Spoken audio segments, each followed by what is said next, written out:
வணக்கம் திரு கார்த்தி. வணக்கம் கீதா. நம்ம ஒரு 60-70 வருஷம் பின்னாடி போறோம். ஒரு பிளாஷ்பேக்.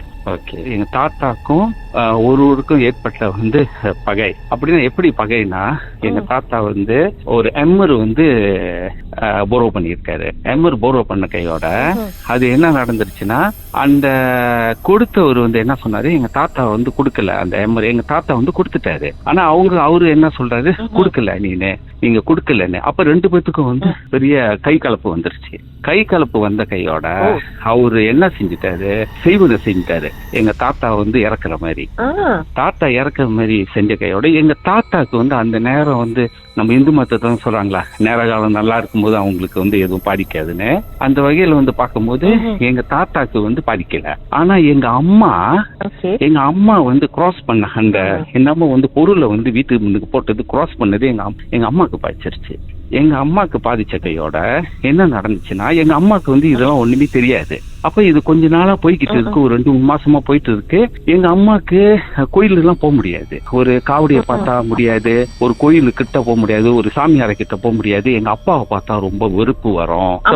ஒரு நாள் அப்ப நினைக்கிறேன் ஒரு 30 வயசு இருக்கும்னு நினைக்கிறேன் அம்மாக்கு. ஓகே. அந்த மாதிரி சூழ்நிலையில அப்ப என்ன அப்படியே இது பண்ணும்போது, சரி அம்மாக்கும் தெரியல இது என்னதான் இந்த மாதிரி செய்ததுன்னு தெரியல. எங்க அப்பா இல்ல இது மனப்பிராந்தி, இது ஒண்ணுமே இல்லைன்னு சொல்லிட்டாரு. இப்ப இதுக்கு இடையில லஹர்ல அந்த காலத்துல ஜம்மு காவடி எடுப்பாங்க. ஜம்மு காவடினா அவங்க இறக்குற மட்டும் காவடி எடுப்பாங்க. சோ ஒரு ஜம்மு காவடி எடுக்கிறவரு, அவருக்கு வயசு ரொம்ப முதியவர், ஒரு 65-70 வயசு இருக்கும். அவரு வீட்டுக்கு அந்த காலத்துல எனக்கும் ஞாபகம் இருக்கு, யாசகம் எடுப்பாங்க. வீடு வீடா அரிசி வாங்குவாங்க. ஒரு தட்டுல ஒரு வேலை குத்திட்டு அதை சமைச்சுதான் எல்லாத்துக்கும் அன்னதானம் கொடுப்பாங்க அந்த காலத்துல. சோ அந்த மாதிரி அவர் வராது. வரும்போது எங்க அம்மாக்கு உள்ளுக்கு சமைச்சிட்டு இருக்காங்க, அளவுக்கு மீறின பயம். அவங்க அறியாம உயிர் போற பயம் அவங்களுக்கு. எங்க அப்பா சொன்னாரா, நீ போயிட்டு வெளியே போயிட்டு அந்த அரிசி போடுன்னு. எங்க அம்மா போக முடியாது, நீ போன்னு கத்திருக்காங்க. அப்ப எங்க அப்பாக்கு என்ன ரொம்ப வேற ஸ்ட்ரேஞ்சா இருக்கு எல்லாமே சொல்லிட்டு வெளியே போன கையோட அந்த முதியவர் அவரு அந்த ஜம்மு காவடிக்காரு அவரு என்ன சொன்னாராம், ரோத்தான ஷோல்டர்ல வச்சு பிடிக்கக்கூடிய ஒரு சுத்தி மருகு ஒன்னே ஒண்ணு சொன்ன, என்ன பார்த்து நீ பயப்படுறியா, உன்னை நான் பாத்துக்கிறேன், 48 நாள் சேர்ந்து உன் மனைவியை கூட்டிட்டு வாடான்னு சொல்லியிருக்காங்க. அப்ப எங்க அப்பா கேட்டிருக்காரு, என்னன்னு ஏவல் வச்சாச்சுடா, இது மேல இருக்குடா பெரிய ஆசாமின்னு சொல்லி இருக்காரு. சொன்ன கையோட அப்பாவுக்கு அப்போதான் எலர்ட் ஆகிருக்காங்க. அம்மா சொல்றாங்க, அந்த ஜின்னு அப்படி பயப்படுதான் அவரை பார்க்க. போயிட்டு கட்டில் கீழே போய் பூந்துட்டாங்க. அம்மா பயம், அவ்வளவு பயம். அப்புறம் 48 நாள் சேர்ந்து அப்பா அவரை போய் பாக்குறதுக்கு கூட்டிட்டு போயிருக்காரு. கூட்டிட்டு போகும்போது அவர் என்ன செஞ்சாராம், உடம்புலயே உள்ளுக்கு இருக்கு அந்த ஆசாமி. நான் எடுக்க மாட்டேன்ப்பா, நான் எடுக்க மாட்டேன், இந்த விஷயம்லாம் செய்ய மாட்டேன். ஆனா என் சக்தியால இந்த ஜின்னை உடல் விட்டு என்னால வெளியாக்க முடியும், ஆனா முழுமையா என்னால எடுக்க முடியாதுன்னு சொல்லியிருக்காரு. அப்ப இவரு என்ன செஞ்சிருக்காரு, ஒரு முடி கயிறு கட்டி 48 நாள் விரதத்துல இருந்த அந்த முடி கயிறை கட்டி இருக்காங்க. கட்டுன கையோட தான் ஆரம்பிச்சுட்டு எங்க அம்மாக்கு பிரச்சனை. என்ன நடந்துச்சுன்னா, எங்க அம்மா வீட்டுல இருக்கும் போது கண்ணடியில கண்ணு தெரியுமா, ஒரு பெரிய கண்ணு. ஆனா அந்த கண்ணு சில்லி ரெட் கலர்ல இருக்குமா. அப்ப இன்னொன்னு, அந்த இடத்துல எங்க அம்மா இருக்கிற இடத்துல என்னமோ ஒரு ரெஃப்ரிஜரேட்டர் திறந்தா எப்படி இருக்கும், அப்படி குளுமையான ஒரு சூழ்நிலை. அப்படிப்பட்ட ஒரு சூழ்நிலை அவங்களுக்கு இருக்குமா, அப்படியே குளுன்னு இருக்குமா. என்னடா அப்படியே இருக்குன்னு அப்புறம் என்ன செய்யுமா, டப்புன்னு இப்படி பார்த்தா பின்னால் ஆளு நிக்கிற மாதிரி இருக்குமா. அப்புறம் இப்படியே ஓடிக்கிட்டு இருந்து எங்க அம்மாவுக்கு எல்லாத்துக்கும் தெரிஞ்சிருச்சு. வீட்டுல தெரிஞ்ச கையோட எங்க அம்மா அதுக்கு மேல இதுன்னு சொல்லிடுச்சு, நான் 2 உயிரை எடுக்க வந்திருக்கேன். ஒண்ணு இது, இன்னொன்னு இந்த பிள்ளை என் சிஸ்டர் 4-5 வயசு சொன்னாங்க, எடுக்க போறேன், என்ன இதுக்கு தான் அனுப்பி விட்டுருக்காங்கன்னு. அப்ப இப்படியே ஓடிக்கிட்டு இருக்கும்போது இது என்ன நடந்துருச்சுன்னா, அம்மாவுக்கு அப்பதான் இன்னும் ரொம்ப சிவியரா ஆரம்பிக்குது. எப்படின்னா, ஒரு நாள் எங்க அப்பா எல்லாம் எங்க அம்மா நடுவுல வீட்டுல எல்லாம் காவலுக்கு நிக்கிறாங்க. ஏன்னா எங்க அம்மா என்ன செய்யறாங்க எது செய்யறாங்க அவங்களுக்கு ஒண்ணுமே தெரியாது. எங்க சிஸ்டர் 5 வயசு, அந்த பிள்ளை பிள்ளைய வந்து என்ன சொல்லணும், அதே மாதிரி வந்து 100 உருவம் வந்து நிக்குமா எங்க அம்மாக்கு. என் சிஸ்டர் மாதிரியே உருவம் எடுத்து 100 உருவம் நிக்குமா. 2 பேரும் நிப்பாங்களாம். அதுல யாரு உண்மை யாரு பொய்யும் தெரியாது. எங்க அம்மா வந்து பாப்பாங்க. அப்ப சொல்லுமா என் சிஸ்டர் மாதிரி அது சொல்லுமா, ஜின்னு சொல்லுமா, ஒரு சைத்தான் அங்க நிக்குது, அது போய் இந்த கத்தியில எடுத்து குத்து சொல்லுமா. ஆமா, அவ சொந்த மக மாதிரியே பேசுவான். அப்ப எங்க அம்மா பார்த்துட்டு அப்படியே பயப்படும். ஆனா மனசுல வந்து அவங்களுக்கு ஒண்ணு தோன்றுமா, மனசுல ஒண்ணு தோணுமா, அம்மா நீ பாக்குறது எல்லாம் போய். ஏன்னா அவர் முருகனை ரொம்ப கும்பிடுவாங்க எங்க அம்மா, சரியான சாமி பக்தி. அப்ப நீ பாக்குறது எல்லாம் போய். அப்ப இப்படியே ஓடிக்கிட்டு இருக்கும்போது அப்ப ஒரு வாட்டி வந்து ஜின்னு வந்து மேல ஏறிடுச்சு. அதுக்கப்புறம் என்ன நடந்துச்சுன்னு பாட்டுக்கு பிறகு பேசும் கொஞ்ச நேரம் இருங்க.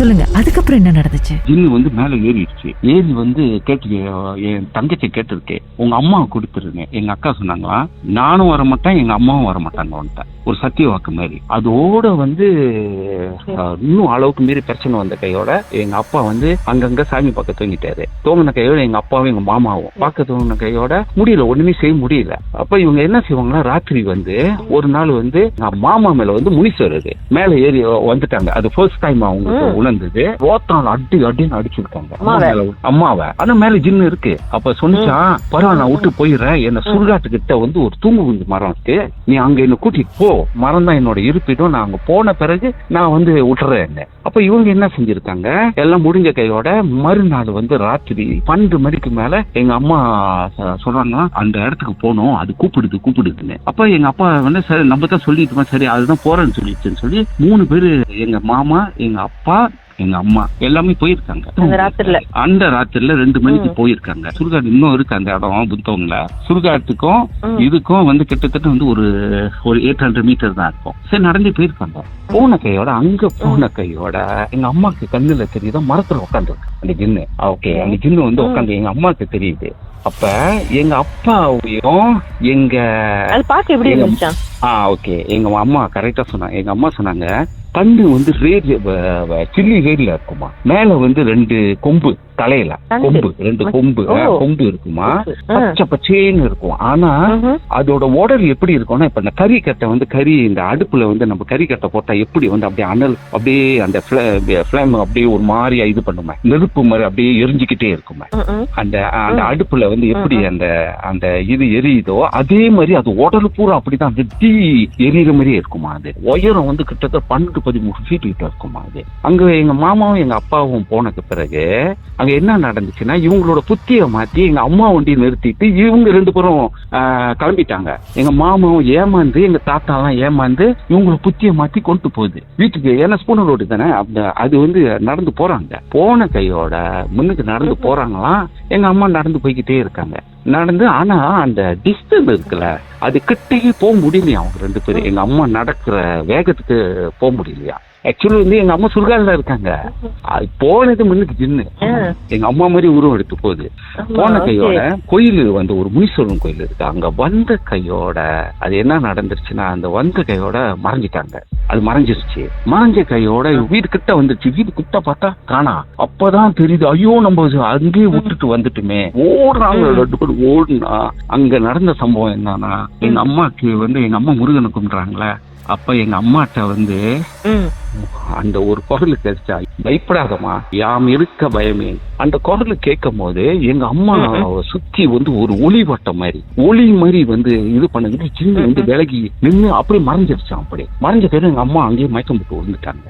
விழுந்த கையோட எங்க அப்பா மாமா எல்லாம் போய் தூக்கிட்டு வந்து வீட்டுக்கு கூட்டிட்டு வந்துட்டாங்க. கூட்டிட்டு வந்த கையோட எல்லாம் முடிஞ்சு. ஆனா போல, அது இன்னும் அப்படியே தான் இருக்கு, அந்த ஜின்னு இருந்துகிட்டு இருக்கு. அப்ப இப்படியே இருக்கும்போது ஒரு நாள் வந்து என்ன செஞ்சிருக்காங்க, ஒரு இடத்துக்கு வந்து பார்க்க போறாங்க. போகும்போது அது வந்து ஒரு ஒரு குளம் மாதிரி ஒரு பாண்ட் மாதிரி. அதுல வந்து அந்த காலத்துல வந்து இந்த சம்பான் இருக்குல்ல, அதுலதான் போவாங்களாம். ஒரு எஸ்டேட்டுக்கு போகணும், டைம் பார்க்க போறாங்க. அப்ப முதல் நாள் வந்து கனவுல வந்து அம்மா கனவுல வந்து எந்த நேரமும் இருக்காங்க அந்த சின்ன. அது என்ன அந்த நேரம் காலம் இருக்குமா அது வரும்போது. அப்ப அது அவங்களுக்கு தெரியுமா. சோ சுயநனோட இருக்கும்போது இவங்க படுத்து தூங்குறாங்க. பிரம்ம முகூர்த்தத்துல ஒரு 4 மணி போல ஒரு கனவு வருதான். கனவு வரும்போது இவங்க நிக்கிறாங்க. ஒருத்தவங்க வந்து பச்சை புடவை கட்டிட்டு நல்ல சவன்னு இருக்காங்களாம். வந்துட்டு அம்மா நீ ரொம்ப நல்லவ, நீ ரொம்ப கஷ்டப்படுறமான்னு சொல்லி ஒரு பொட்டை எடுத்து அழுத்தி வந்து அவங்க நெத்தியில வைக்கிறாங்களாம். நெத்தியில வச்சுட்டோம். கனவு இந்த மாதிரி முடிஞ்சிருச்சு. அப்ப அம்மா அப்பாட்ட ஏஞ்சி போயிட்டு இந்த மாதிரி கனவு கண்டாங்க. அப்புறம் இவங்க விட்டுட்டு அந்த சம்பான் இருக்குல்ல, அது வந்து சம்பான்ல வந்துட்டு இவங்க போறாங்க. போனோட எங்க அப்பாவும் எங்க மாமா எங்க தாத்தா இன்னொருத்தவர், அவர் எங்க அப்பாவுக்கு தெரிஞ்சவர், 4 பேரும் வந்து கரை ஏறிட்டாங்க மேல. ஆனா எங்க அம்மா அந்த குளத்துல விழுந்துட்டாங்க. அவங்க நீச்சல் ஒண்ணுமே தெரியாது. ஆனா எங்க அப்பா எங்க மாமா அவங்க எல்லாமே அவங்க மேல ஏறின மாதிரியே வந்து அவங்களுக்கு அந்த உணர்வு இருக்கான். அவங்க எதுவுமே கண்டுக்கலையா, அவங்க பாட்டுக்கு அப்படியே நடக்கிறாங்களா. நடந்துட்டு இவங்க வந்து அந்த சம்பானை பிடிச்சாங்க. சம்பான்னு எல்லாம் அப்படி கவுந்துருச்சு, அப்படி சேர்ந்து கவுற மாதிரி. ஆனா சம்பான்ல வந்து கவுராம செக்கச்சவேன்னு ஒரு பையன், அது யாருன்னே தெரியல, ஒரு பையன் வந்து உட்காந்துருக்கானா. உட்காந்து எங்க அம்மாவோட கைய பிடிச்சி இழுத்து மேல இழுத்துருக்கான். இழுத்த கையோட எங்க அம்மா வந்து சம்பானை திருப்பி ஏறிட்டாங்க. ஏறின கையோட எங்க அப்பா திரும்பி பாக்குறாங்க. அப்பதான் ஐயோ விட்டாச்ச என்ன போய் நீ அங்க இருக்குன்னு கைய பிடிச்சி இழுத்து. அப்ப இவங்க சொன்னாங்க இப்ப நல்ல வேலைங்க அந்த பையன் வந்து என்ன காப்பாத்தினா, நீங்க என்ன இந்த மாதிரி என்ன விட்டுட்டு போறீங்க. இல்லையே எந்த பையனும் இங்க இல்லையே. அப்ப எங்க அம்மா அடிச்சு சொல்றாங்க. அப்ப அழுகுறாங்க. எங்க அம்மா எங்கிட்ட சொல்லும் போது இதெல்லாம் ரொம்ப அழுவாங்க. அப்ப இது பண்ண கையோட சரி போயிட்டாங்க. போய் அந்த இடத்துல பார்க்கும் போது அங்கேயும் வந்து நல்லா ஆகல, ஒண்ணுமே நல்லா ஆகல. திருப்பி வீட்டுக்கு வந்துட்டாங்க. இப்படி லைன்ல இருங்க, பாட்டுக்கு பிறகு மேலும் பேசலாம்.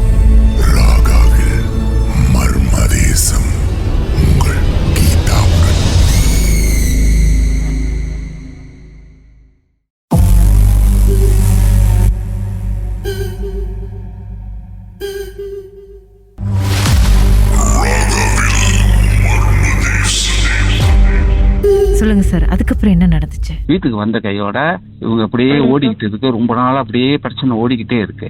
அப்ப ஒரு நாள் வந்து எங்க அம்மாக்கு வந்து அந்த உருவம் வந்து நாளடைவுல வந்து தெரிய ஆரம்பிச்சிருச்சு. ரொம்பனா அடிக்கடி வந்து வர தூங்கிருச்சு. அடிக்கடி வீடை சுத்தி வருமா. வீடை சுத்தி வருமா. வரும்போது எங்க அம்மா எங்க இருக்கா, எங்க என்ன செய்யறாங்க, எது செய்யறாங்க எல்லாமே தெரியுமா. எங்க அம்மாக்கு சாப்பாடு எல்லாமே போச்சு. சாப்பாடு முடியல, ஒண்ணுமே செய்ய முடியல, இது பண்ண முடியல. அப்படியே இது அவங்க பார்த்த அந்த ஜின் வந்து ஏற்கனவே இந்த மரத்துல பார்த்தாங்களே. இல்ல உருவம் மாறி வருமா எங்க அப்பா மாதிரிலாம். அப்ப இந்த தடவை என்ன நடந்துச்சுன்னா, ஒருத்தவங்க வந்து சொல்லியிருக்காங்க நீ பேச்சாயம்மாவை நீ வந்து கும்பிடணும், பேச்சாயம்மா கும்பிட்டா உன் பிள்ளைக்கு வந்து பாதுகாப்பு கிடைக்கும். அப்ப இவங்க என்ன செஞ்சிருக்காங்க, அந்த இதுல வந்து ஓகே பேச்சாயம்மா வச்சு கும்பிடுவோம்னு சொல்லிட்டு இருந்திருக்காங்க. மாமா எங்க அப்பா எல்லாமே அந்த வீட்டுல தான் இருக்காங்க. காவலுக்கு நிக்கிறாங்க. ஒரு வாசல்ல படுத்திருப்பாங்க. எங்க தாத்தா கட்டை தூக்கிட்டு படுத்திருப்பாராம். எங்க மாமா ரோட்டான் இப்படி எல்லாம் தூக்கி வச்சு படுத்துட்டு இருப்பாங்களாம். ஏன்னா இவங்க ஓடிடுவாங்க வீட்டை விட்டு. அந்த சமயத்துல வந்து அழகா வந்து ஒரு வயசானவங்க அம்மா வாமா வா, நான் தான் வந்து பேச்சாயம்மா அப்படின்னு. ஆனா எங்க அம்மாக்கு வந்து சுய நினைவு இல்ல. அப்ப இது என்ன செஞ்சிருக்கு, கைய பிடிச்சு கூட்டிட்டு போயிட்டு எங்க அம்மா பின்னாலேயே போயிருக்காங்க. போகும்போது இந்த இது வந்து போற வழியில வந்து பேசவே இல்லையா. கடைசியா அது அந்த கேள்வி பேசவே இல்லையா. சுடுகாட்டுள்ள கொண்டு போன கையோட இவங்க எங்க அப்பா வந்து பார்க்கிறாரு. எங்க அம்மா வந்து படுக்கையில காணோம். அப்ப இவங்களுக்கு வந்து எங்க போனாங்க எது போனாங்க ஒண்ணுமே தெரியல. அப்ப ஏறக்குறைய வந்து அந்த மரத்துல அன்னைக்கு போனாங்களா அந்த இடமா தான் இருக்கும்னு எல்லாம் ஓடி இருக்காங்க. அங்கதான் அவங்க நின்று இருக்காங்க. நின்ன கையோட அந்த நேரத்துக்காக வந்து அது காத்துட்டு இருக்கு. அப்பதான் எங்க அப்பா எங்க மாமா எல்லாமே இருந்து எங்க அம்மா வந்து ஒரு குச்சியை வச்சு அடிக்கிறாங்க. அடிக்கும் போது அது சொன்னா உங்க அடி என்னால தாங்க முடியல, நீ என்ன செய்ய, எனக்கு ஒரு கோழி கொடுத்துரு, கோழியை கொடு, நான் போயிடுறேன் இந்த இடத்த விட்டுன்னு. அப்ப இத உடல விட்டு போனேன். அப்ப இவங்க என்ன சொல்லிட்டாங்க, கோழி எல்லாம் கொடுக்க முடியாதுன்னு. இல்ல எங்க தாத்தா சொன்னாங்க பரவாயில்ல கொடுத்துருவோம், எப்படியோ கொடுத்து நல்லாவுன்னா சரிய மாட்டேன். அப்ப இவங்க என்ன செஞ்சிருக்காங்க, மறுநாள் வந்து ஓகே எல்லாம் இது பண்ணி அவங்க கூட்டிட்டு வந்துட்டாங்க வீட்டுக்கு. கூட்டிட்டு வந்த கையோட 12 மணிக்கு தான் கேட்டுச்சான் இது வெட்டணும் கோழியன்னு.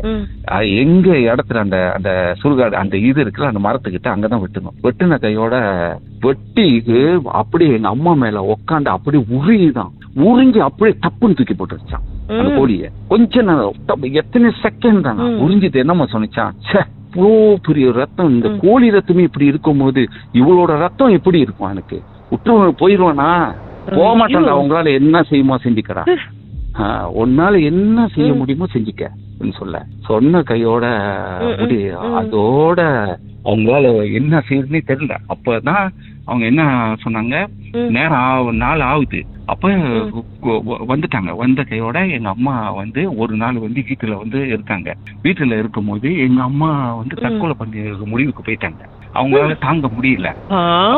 அம்மா ரொம்ப பெரிய போராட்டத்தை தான் சந்திச்சு வந்திருக்காங்க. அம்மா மட்டும் இல்லாம குடும்பம் ரொம்ப அழுவாங்க. எங்க அம்மா இது சொன்னா அப்படி கோன்னு அழுவாங்க. அந்த கைய காமிப்பாங்க. கையிட்டா சூடும் ஏத்தி அந்த கை அப்படி குழியாவி எல்லாம் அப்படி வெந்து போச்சு. அந்த கை அந்த இடம் வந்து இத்தனை வருஷம் சென்று கூட அந்த மாக்கு வந்து மறையவே இல்லை. அரசு அந்த மாதிரியே இருந்துச்சு. அப்படி அவங்களோட கையில சூடத்தை ஏற்றி இருக்காங்க. அப்ப இவங்க என்ன செய்யறாங்க, தற்கொலை பண்ணிடுவோம்னு சொல்லிட்டு இவங்க அறியாம போறாங்க. போகும்போது வெளியே போறாங்க. அப்ப என்ன இவங்க ஓடலாம்னு சொல்லிட்டு எல்லாமே எங்க அப்பா, எங்க அம்மா எல்லாம், எங்க மாமா எல்லாமே பின்னால ஓடுறாங்க. அந்த கோயில் வந்து அவங்க எங்க அம்மா இருந்த இடத்துல கிட்டத்தட்ட அந்த சுடுகாட்டுக்கும் இதுக்கும் நடுவுல தான் இருக்கும். 2 முனீஸ்வரர் கோயில் இருக்கும். ஆனா இன்னும் ஒரு முனீஸ்வரர் கோயில் இருக்கு. ஒரு கோயில் வந்து இப்ப வேற கோயில மாத்திட்டாங்க. அப்ப அம்மா வந்து நடந்து அந்த கோயில்ல போய் ஓடி இருக்காங்க. ஓடும் போது அந்த கோயில் ஒரு கோயில்ல பின்னால எங்க அப்பா பின்னால வந்து அப்படி பின்னால வந்து இவங்களுக்கு தெரியுதா, பின்னால வந்து அந்த சத்தம் இருக்கு. அந்த காலு அந்த ஒரு பூமியே அதிர்ற மாதிரி ஒரு சத்தமா பின்னால அவங்க பின்னால நடந்து வருதான். அந்த பூமி வந்து அப்படி அதிர்தான். அவங்களுக்கு தெரியுதான். அப்ப இவங்களுக்கு சாப்பாடும் எல்லாம் ஒண்ணுமே இல்லை. இவங்க நடக்க முடியாம ஓடுறாங்க. பின்னால ஒரு கிழச்சான் திரும்பி பார்க்காம ஓடுமான்னு சொல்லிச்சான். இவங்களோட இதுல சொல்லுதான் அந்த குரல் மாதிரி கேக்குதான், திரும்பி பார்க்காம ஓடுமானே. இவங்க ஓடி இருக்காங்க. ஓடும் போது இவங்களால ஓட முடியல. அவங்க சொல்றாங்க கிட்ட ஒரு காத்து மாதிரி அப்படியே ஃப்ளோட் பண்ற மாதிரி போனாங்க. ஏதோ ஒரு காத்து வந்து அப்படியே தூக்கி விட்ட மாதிரி அவங்கள ஒரு காத்து. அது அவங்க சொல்றாங்க, அது நிச்சயமா அது கடவுள் தான். அப்படி லைன்ல இருங்க, பாட்டுக்கு பிறகு மேலும் பேசலாம்.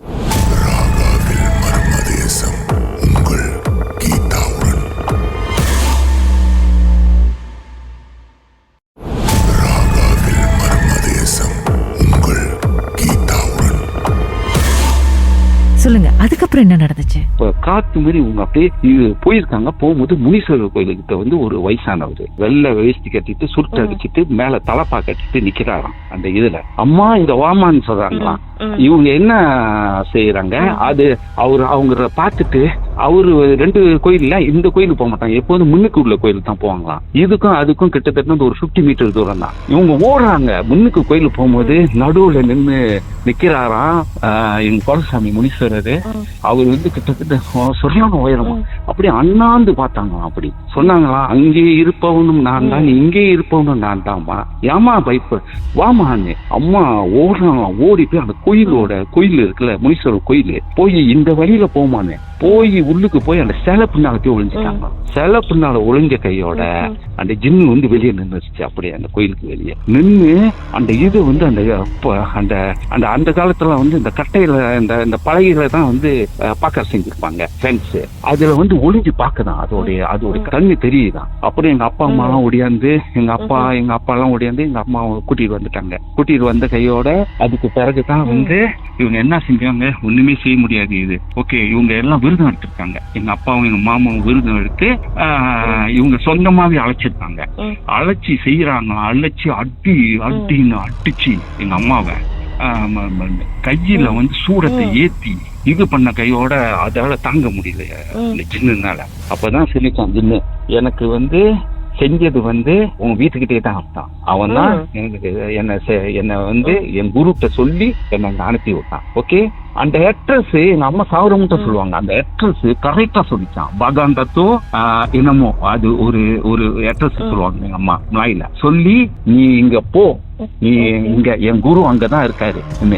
இவங்க என்ன செஞ்சுட்டாங்க, எல்லாம் காடியை எடுத்துட்டு எல்லாம் போயிருக்காங்க. போகும்போது கீதா போற வழியிலே அந்த அவனோட அந்த அந்த போமோட வீடு வந்து கிட்டத்தட்ட வந்து ஒரு 30 மீட்டர் தூரம் இருந்தா நடுவுல ஒருத்தன் வந்து பாட்டுறானா. ஆனா இவங்களுக்கு வந்து வழி எதுவுமே தெரியல, அந்த சமயத்துல வேஸ் இல்லையே. அப்ப ஏறக்குறைய தான் போறாங்க. போகும்போது அந்த பாகண்டோச பாதையில போறாங்க, ஏறக்குறைய ஆளை கேட்டு போகும்போது அவங்க வீடு வந்து காட்டூர்ல இருக்கான். போகும்போது வெளியே வந்து நின்று ஒருத்தன் சொல்றான், நான் மலாய்க்கிறேன் பையன் மாதிரி நிக்கிறானா சொல்லிட்டு, நீங்க வந்து இந்த பச்சையோட வீடு தானே தேடுறீங்க, வா நான் உன்னை கூட்டிட்டு போறேன்.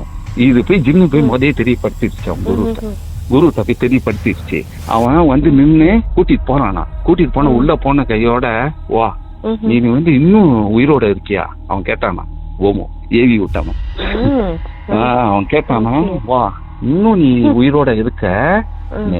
அவன் சொன்னானா, உங்களோட கடவுள் உங்களோட சாமி இருக்குல்ல, அந்த வேலும் கத்தியும் வச்ச சாமி, அந்த சாமி தான் உன்னை காப்பாத்தி இருக்குன்னு. அப்ப இந்த ஜிம்மி வந்து இது பண்ணுதுல, எங்க அம்மா அப்படி பயப்படுறாங்க, அப்படியே ஆடுதான் அவனை கண்டா.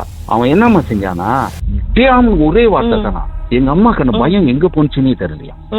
பட்டுன்னு வந்து இது பண்ணி என்னமோ மந்திரிச்சு கனியை கொடுத்து இது பண்ணி இறக்கி குளிப்பாட்டி விட்டாங்க. டப்புன்னு வந்து எல்லாமே நல்லா ஆயிடுச்சு எங்க அம்மாக்கு. இந்த கதை எவ்வளவு பெரிய ஒரு விஷயத்தை தாண்டி ஒரு குடும்பமே பெரிய கொடுமை அம்மாக்கு, ரொம்ப கொடுமை எங்க அம்மாக்கு. இப்ப இல்ல எங்க அம்மா தான் சொல்லுவாங்க, யாருக்குமே தீங்கு செய்யாதீங்க, யாருக்குமே தீங்கு ஒண்டி செஞ்சிடாதீங்க யாருமே, அப்படிதான் சொல்லுவாங்க. கடைசி மட்டும் கடவுளை நம்புங்க, கடவுள் உங்களை காப்பாத்துவாரு, அவ்வளவுதான் எப்போதும் சொல்லிட்டு. வீட்டுல அந்த ஏவல் விட்டாருல்ல, அவர்கிட்ட போயிட்டு கான்ஃபரன்ஸ் பண்ணாங்களா? சாதாரண ஹேமர் விஷயம். எங்க மாமா அடிக்க போயிட்டாரு. அப்ப அவங்க மகன் வந்து சொன்னாரு, எங்க அப்பா தவறு செஞ்சதுக்காக நான் மன்னிப்பு கேட்டுக்கிறேன். ஏன்னா அந்த ஆளு பேரலைஸ் ஆயிட்டான், அந்த ஆள் பேரலைஸ் ஆயிட்டான், அவன் செஞ்ச வந்து பேரலைஸ் ஆயிட்டான். அவங்க மகன் வந்து காலில் ஒழுங்கி மன்னிப்பு கேட்டாரு. ஒரு சின்ன விஷயத்துக்கு இவ்வளோ பெரிய விஷயத்த செஞ்சுட்டாரு எங்க அப்பா. அந்த ஆளும் செத்துட்டாரு. அது அந்த சம்பவம் வந்து நடந்து இன்னும் மட்டும் எங்க அம்மா அந்த உயிரோட இருக்கிற மட்டும் எங்களுக்கு சொல்லுவாங்க, இந்த மாதிரி வந்து ஏவல் எல்லாம் இப்படி இருக்கு, இந்த மாதிரி இருக்கும், ரொம்ப ஜாக்கிரதையா இருக்க அப்படின்னு சொல்லுவாங்க எங்க அம்மா. ரொம்ப ரொம்ப துயரமான ஒரு விஷயம் இது. சும்மா சொல்லும் போது உங்க குரல்ல எவ்வளவு சோகம் இருக்கு, எவ்வளவு மன கஷ்டம் இருக்குன்னு என்னால உணர முடியுது. எங்களுக்காக இந்த சம்பவத்தை பகிர்ந்ததுக்கு ரொம்ப நன்றி சார். அதான் கீதா, எங்க அம்மா இப்ப இல்ல. சொல்லுங்க. இன்னைக்கு நான் நல்ல நிலையில இருக்கேன். எங்க அம்மா எங்களெல்லாம் நல்ல நிலையில வச்சுட்டாங்க, நல்ல வசதியா இருக்கும் எல்லாமே. ஆனா எங்க அம்மா இன்னைக்கு இல்ல. எங்க அம்மாவோட நினைவுகள் எப்போதும் என்ன அந்த பியூட்டிஃபுல் அழகான நினைவுகள் எப்போதும் உங்க வாழ்க்கையில இருக்கும் சார். தேங்க்ஸ்.